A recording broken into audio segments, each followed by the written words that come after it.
kusema.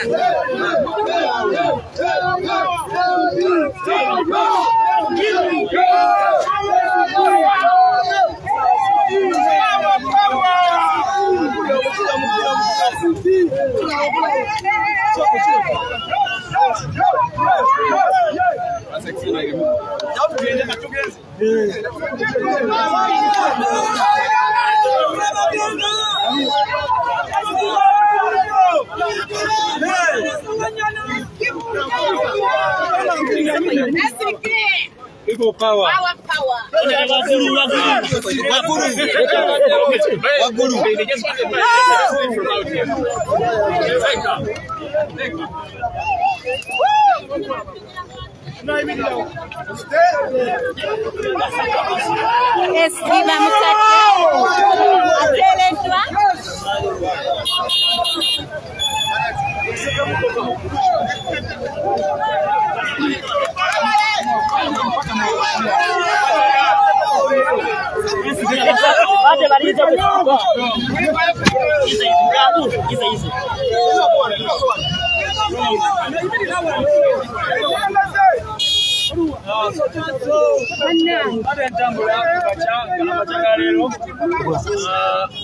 Traffic nanyimiriza agambe mugange wanje okumubuuza musango ki n'agamba reference eva omolo era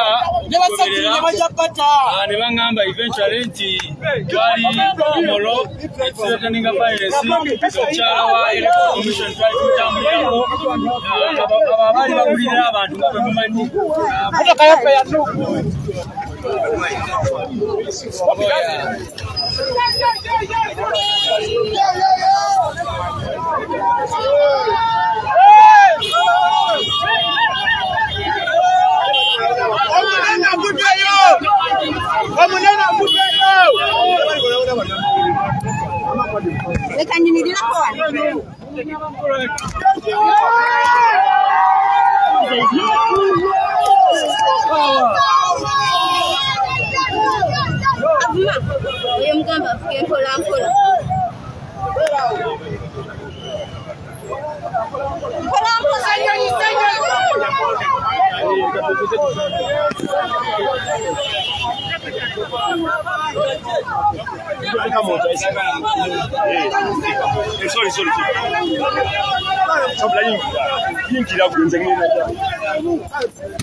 Sorry.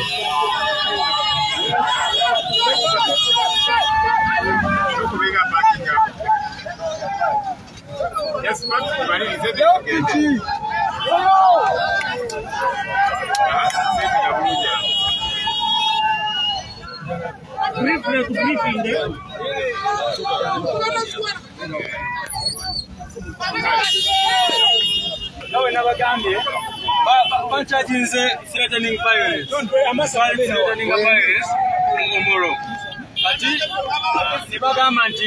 Threatening violence yajeja twali tugenda tukuba ebifaananyi byabo abaali bagulirira abantu abaali bakola akavuyo mu kulonda ez'emmotoka zaali tezirina number plate n'ebirala ne bagamba nti complainant ke kakiiko k'ebyokulonda ka NRM kati babadde bakomplaininze wano era ne bagamba omusango guli omuliro era ne bagamba gye bujja mu maaso bagenda kumpita ngende omuliro ndi explaining kati kyebagezaako okugamba nti bwaba bagulirira abantu bakola efujjo n'ebirala tetulina kukwata tetulina bagoberera nekiba kati ekigenda mu maaso kati kyebagezaako okukola wano mbeeyo bagiyise threatening violence. So this morning I was driving around Wadegea and the traffic officer stopped me saying that the car is wanted by police and they said that the case is at Inomoro. But they said I have to first come to the traffic headquarters. Reaching there, they said they were going to charge me with threatening violence in relation to the by-election in Inomoro. And when I asked them about the facts, they said that my car and others were trailing because of NRM officials and others. So they say that's an offense, which is ridiculous. To say that people who were bribing voters, who were doing all sorts of illegal practices, that we should not follow them and to know what was going on. Apparently the complainant in this matter is the NRM Electoral Commission. You can imagine, after rigging an election with the kind of rigging they did, they decide to charge us with kinds of trumped-up charges, but we shall overcome. The driver has also been released on bond. Yeah. Yeah, so this is what they have charged me with threatening violence in relation to what was going on in the mall. Thank you so much. Okay, omulabi omulungi aliko Bobby Dayhad. Assalamu alaikum wa rahmatullahi wa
Okay, omulabi omulungi awaliko Bobby Dayhad fully natted atenga president wa omulungi amase.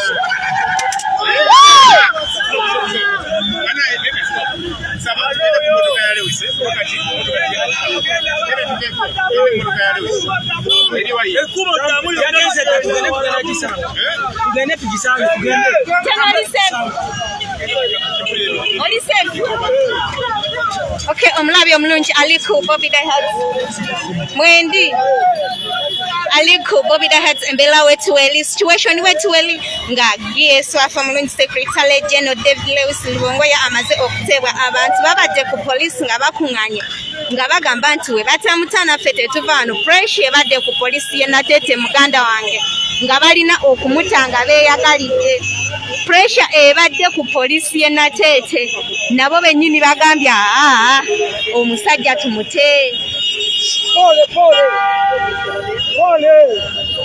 bagambye omusajja tumutagende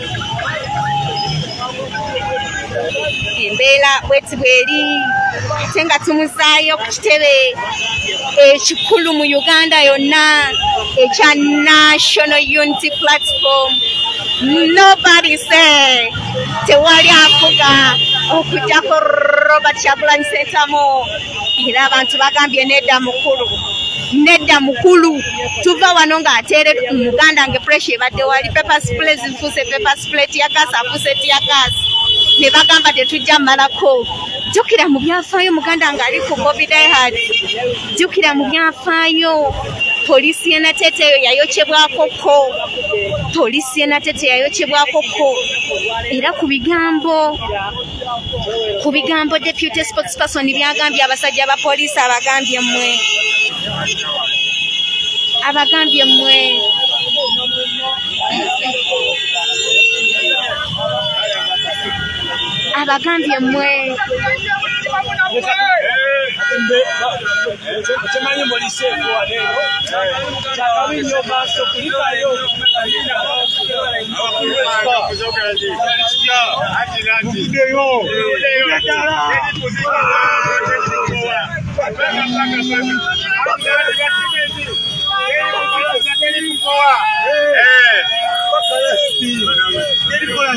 teri kuzikiza alali bwekiri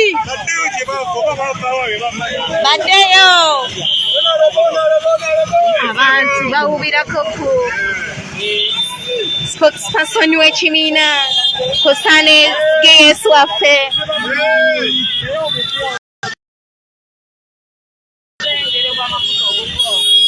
Embeera bwetuberi Muganda embeera bwetuberi Yaman embeera bwetuberi wano gwe muganda wange ali ku Bobby Dayhard tuva nateete ku police tenga tudda ku kitebe kya National Unity Platform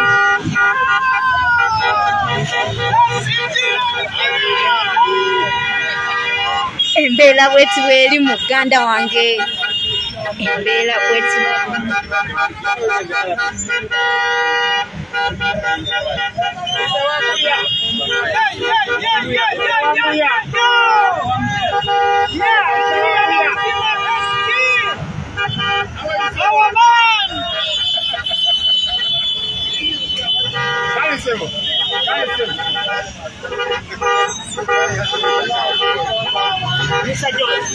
Osobola kwogera ku mukwano guno abaana ba boda boda banasema nebyasirema amafuta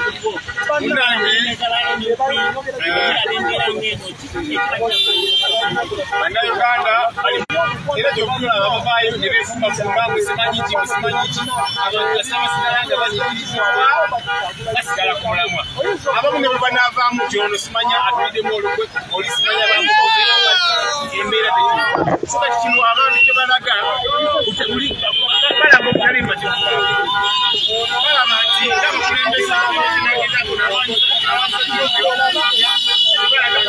n'abakulembeze baabwe baffe babadde bamukutte lwakalokoomo omulwo twalira omusango twaza wagira kandidatuwaomusango ali baffe akalulu namukuba ebifaananyi balaba ekigenda maaso kino kimulaba balaga tali mubativu baagala bwenkanya baagala ebibala era mubawulidde babaga bannaye mulemere ku nsonga y'amafuta bali bubi kali bazibuddekoda bakikoze nga balaga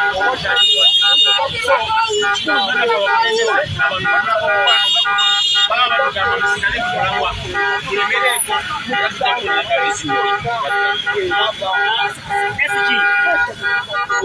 People think this was your first time to be arrested. How was it? No, it is not the first time actually, but it is the third time to be arrested. But today I was moving to Wandegea. Baada natuuse Wandegea wa polisi nankwata n'atekawo embeera nti emmotoka yange eri wanted era ne driver wange ne bamukwata ne bakitwala Wandegea bade tukuva mu kkooti ya bamaze tukwata ne tugenda ne tulaba tugenda mu kkooti ya honorable secretary ne Sewanyana ne tukomaawo ng'emmotoka bagirinaawo ne bagamba omusango ogulina teete ne tuvuga nze mpale ndowooza emmotoka bagyetaagira birala nnyo kubanga bangambye awo nti waliwo byakola omulo okutuukawo ng'emmotoka za NRM secretariat weziri nga waliwo omukyala bamuyita balisemerawo something oyo mukyala y'omu ku bantu abakola akakiiko k'ebyokulonda ka NRM ne bagamba akakiiko k'ebyokulonda ka NRM tekalimu complaininga bwe mwali omulo mwaba threateninga temwali mubatraininga mutugira bulungi nnyo bwe twali tutambula nga tugoberereza emmotoka z'ababbi b'obululu kati ebyo be bafuula musango tuffe emmotoka yaffe ne bagiroopa kubanga yali mwezo ezaali zigoberereza emmotoka bwe baali batikinga obululu byonna byonna bye bakola mubimanyi bulungi nnyo kati ne bakifuula bwe batyo so gwe musango gwe tubaddeko babadde bapulaninga kuntwala omolo naye ne bazanya abantu abataddewo embeera bano ba leaders babaka baffe n'abalala bataddewo embeera awo ne bansesema ng'enjogera yaffe bwegamba. You always quote the Bible. What do you talk about love from the people as a NUP pastor? Munange nze kyemmanyi bw'olemera ku kituufu abantu bakubeeramu era njagala kwebaza pulezidenti waffe olw'okutulaga lino ekkubo lye tuliko nti mulemere ku mazima bw'olemera ku mazima teweetaaga kugula laavu teweetaaga kukola ki abantu bakutegeera kubanga baba bamanyi wemirire ku kituufu toli ku kikyamu. Abo abazze baagala kulozesa abantu muli bakyamu kiki mubagamba bwe mulaba ebintu nga bino newankubadde bagezaako basiga ekifaananyi ekibi embeera ngeno bwetuuka abantu ne bava ne bagamba nti yes yadde abantu baboogerera bino ffe weetuli. What do you have to say? Anti abo abakolera lujimu tebalina kye batugamba kubanga Museveni ne bajambula banne babadde nga bakola bino ebintu tugezaako nnyo okulaga nti either abantu batuvaamu oba ki naye kati kino kibalage nti ffe tuli ku musingi gwa people power tukiikirira abantu bakimanyi kyetutambulirako era abantu bamanyi tetuli bakyamu n'akamu. Okay, embeera batu oyo abadde iweesu waffe omulungi Secretary ng'ayogerako eri abantu jo naamubuuziza kikyoyogerako kuba nti amafuta gali waggulu nnyo omuganda ngali ku bobidayati osobola ogalaba amafuta gali waggulu nnyo naye abaana ba booda bagambye nedda tugenda kuwerekera mpaka ku kitebe abantu bataddewo amaanyi muganda wange yes tumubuuziza ne tumugamba nti kikyoyogerako kuba nti abantu abamu bajjanga batunafuya ate abalala ne basigala nga bakyatuyirawo omubiri ayanukudde n'agamba nti munnange pulezidenti waffe omulungi ow'ekkumi Robert Kyagulanyi Ssentamu yatusuubiza yatukuutira okulemera ku mazima era bw'olemera ku mazima abantu bakubeererawo kyekino abantu leero kye bakoze sokolaba omukwano muganda ngaali ku bobidayati eno ye love babaddewo kubanza ntuseewo ku poliisi ntuseewo saa 10 mu kitundu ng'abaana weebali babakubye paper spray babakubye tiagasi babakubye buli kimu naye bagambye tuva wano nga tulina Yesu waffe omulungi ennyo Deus Lubongoya.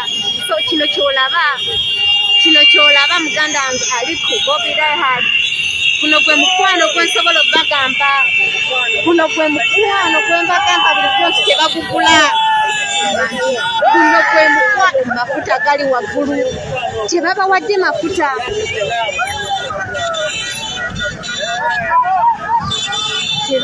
mafuta muganda wange naye bagambye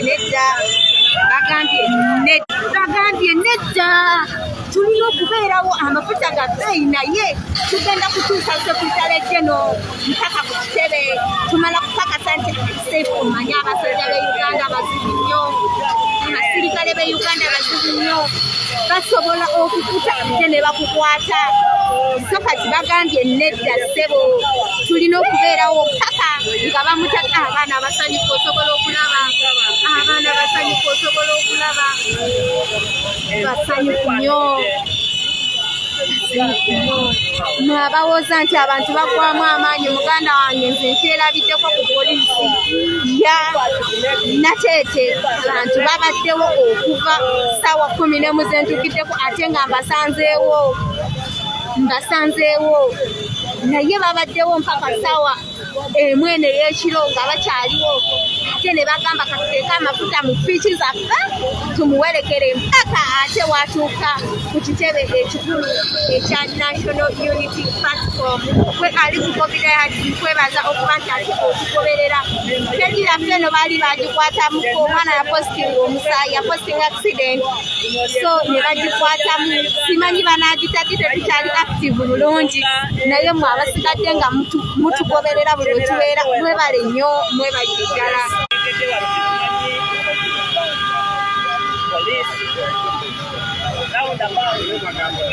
Roundabout. Oh my God. What love. Osobola okugerabirako. Embeera osobola okugerabirako.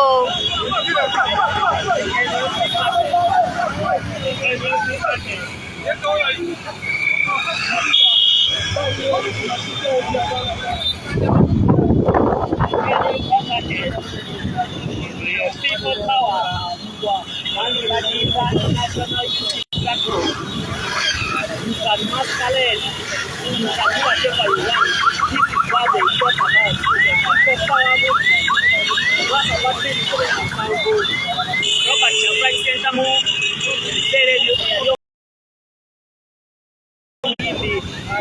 nabadde nkyakujjukizaako gwe omulabi omulungi ali ku bobidayati nabadde nkyakujjukizaako poliisi y'e Nateete eyo yafaayo ebisinga obungi byerina yayokyebwa olunaku lwe baagaana kabaka okugenda Musaza ery'e Bugerere poliisi eyo yayokyebwa muganda wange.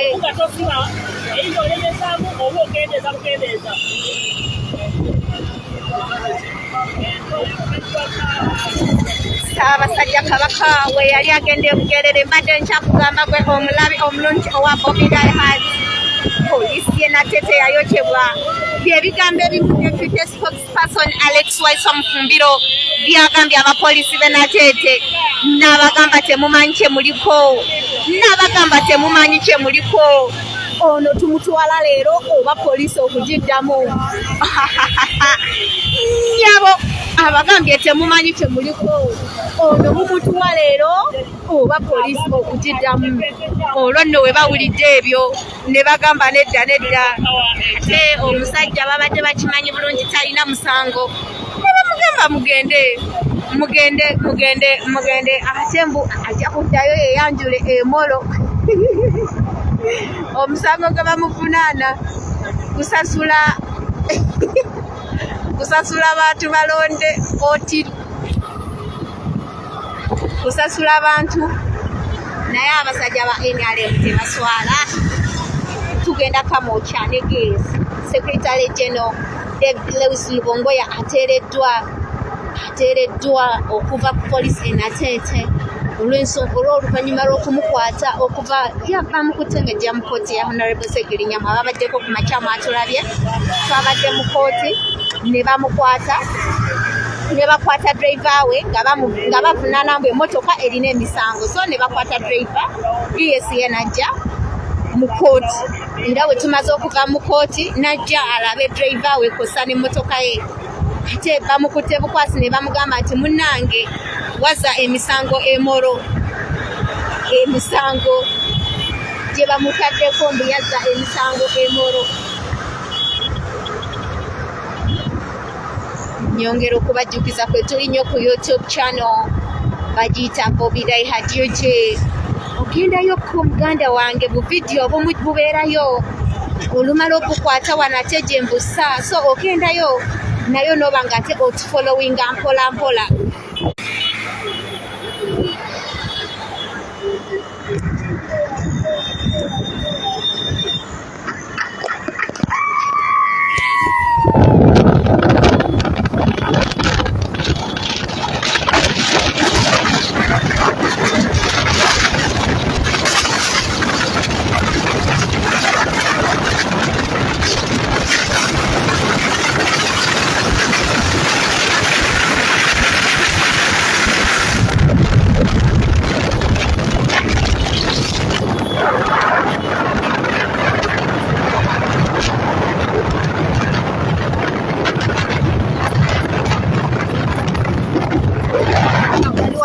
Free all political prisoners. Oli mutuufu nnyo bonna tebalina misango.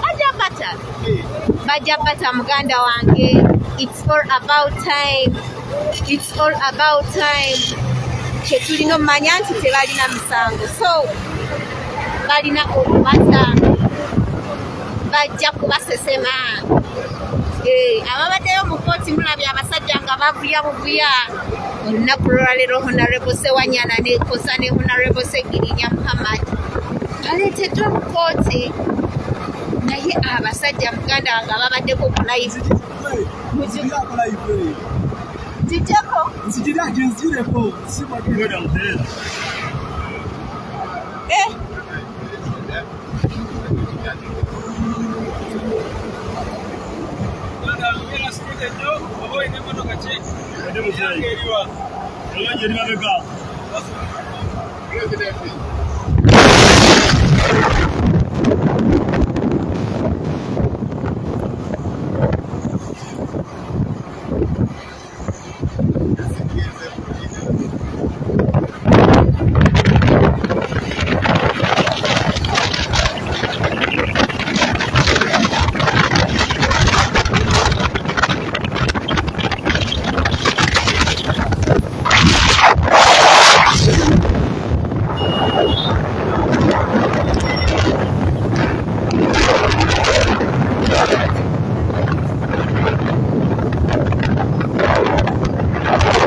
driver naye alise bonna babatadde waliwo ambuza driver babadde bamuzigiwa bonna babadde nateete police station bonna babatadde mukwano abuze ekibuzo ekyo kasubire nkuze bulungi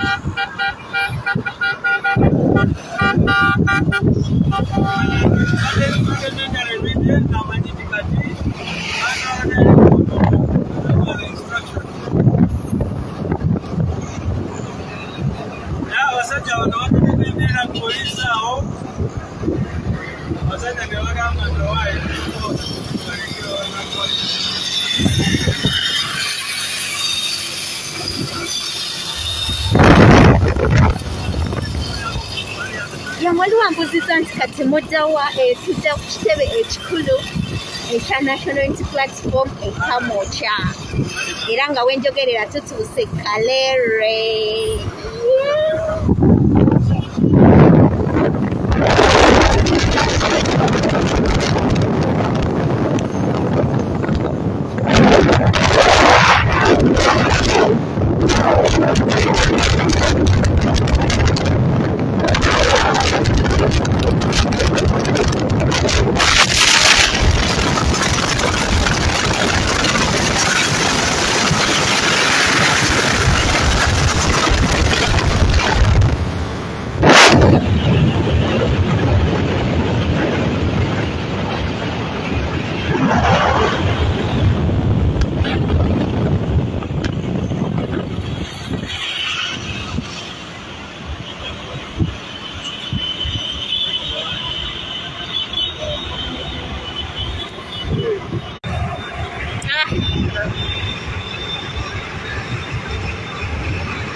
Ngezaako kulaga bodaboda zo zive mabega muganda wange naye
starting yako simu kijja starting Yiino bankubira n'okukubira Maka ghetto speaker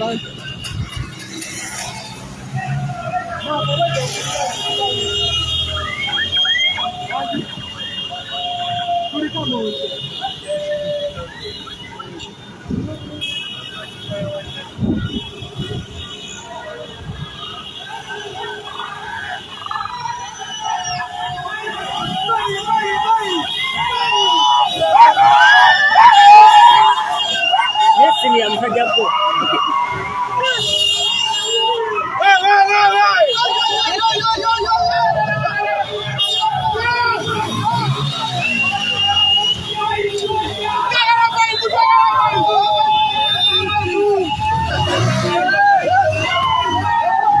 ya mtanda nge tutuse kamokya embeera bwetibeli gwe muganda ngali ku bobide hali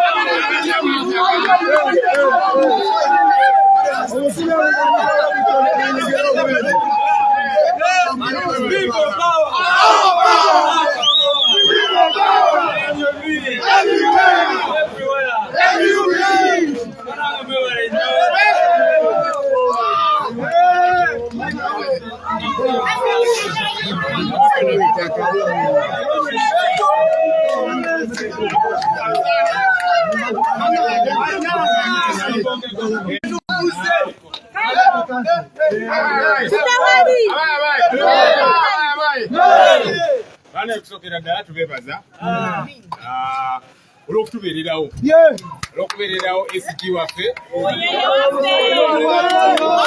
era okubeererawo SG waffe era namwe mugeri muba mwebereramu omusajja bwamukapye nga bulowooza nti gyegyenkomerero muteekawo embeera ne mugamba nedda tujja kugiriza twagala okubeebaza olwoteekawo embeera kati ffe kituzaamu amaanyi kiba kitulaga nti abantu bano batulinamu nnyo essuubi bwe tutadde ekigere teri kukijjawo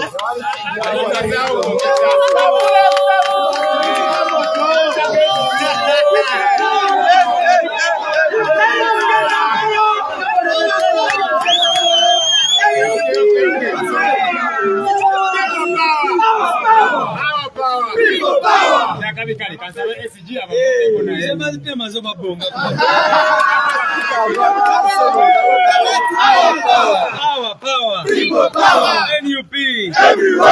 Everywhere. NUP. Parang mwebali nyo.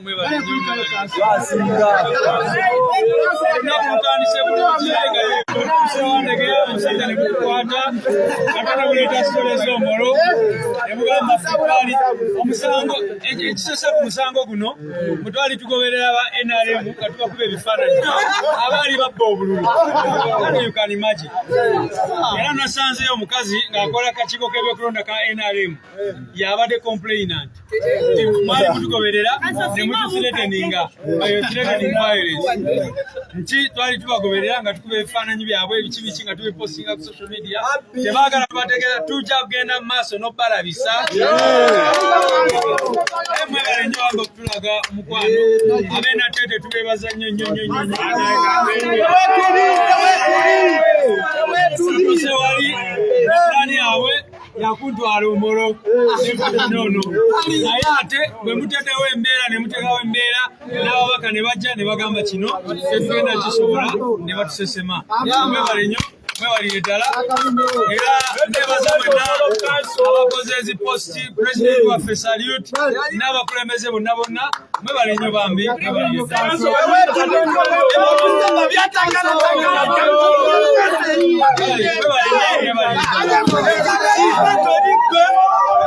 omulabi omulungi owaliko Bobby Hats embeera bweti bweri kyensobola okugamba nti kanso ye olwaleero avuddeyo mu komera bamukutte nga bwe muwulidde sagala mbaddiremu kyensobola obajjukizaako kimu nti musubscribinge YouTube channel yaffe ku YouTube kwe tuli nnyo bulungi nnyo Bobby Hats UG Bobby Hats UG assalamu wa rahmatullahi wa barakatuh embeera bweti bweri wanika mucha abaana b'enatete bagivuze kuva natete ne bagamba nedda kanso tumanyi tulina okutuuka ng'ali seefu ne tusooka tukolaki tukivaako so embeera bweti bweri wano ekamocha ng'abantu bagamba kanso ate bamubuuzaako biki byonna kamba sibule mikwano kambawe ku Bobby yanga bana Uganda tuli bako twagala nchuka biki byatugamba era mubadde bagezi anyogontola amapesa kujambala boy anyogontola amapesa kitagala mu mapesa ochiraba ojja kuyike pesa ku boy nano mbadde nsaba asule yolabe mbadde nsaba era sale zange tegere kyetwagala paboyi Uganda mubeera rati esawa yonna eno fana byatagala naganyiganyiga amapesa ajja kunyiga lyetwagala teri yamaani embeera bweti bweri wano ekamukyanga